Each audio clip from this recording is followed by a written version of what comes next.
we can try. I get trick. It's Seguru Alay. Argut Durani. Baby uyu anonditandadza pandinochema, anondinyaradza, anondifadza. Ndururu tatorwa moyo neolegends paka ndikamufonera hanzi unondisipaka hanzi kungabhora rekubhaka paunoisa good morning unondisipaka tatorwa moyo neolegends paka ndikamufonera hanzi unondisipaka hanzi kungabhora rekubhaka paunoisa good morning unondisipaka kwandiri wakachena semukaka hanzi musabate zvinodhaka ungejodza mufana webodza legend usandichira nelavhu ndatozvipira kwandiri usandichira nelavhu ndatozvipira kwandiri usandichira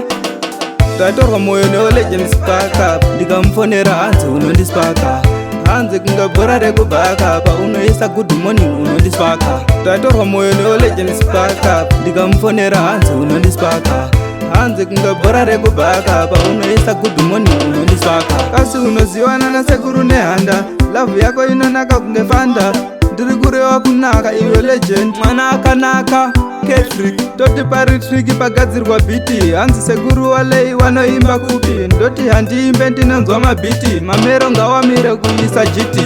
tatorwa moyo neolegends paka ndikamufonera hanzi unondisipaka hanzi kungabhora rekubhaka paunoisa good morning unondisipaka tatorwa moyo neolegends paka ndikamufonera hanzi unondisipaka hanzi kungabhora rekubhaka paunoisa good morning unondisipaka kwandiri wakachena semukaka hanzi musabate zvinodhaka ungejodza mufana webodza legend usandichira nelavhu ndatozvipira kwandiri usandichira nelavhu ndatozvipira kwandiri usandichira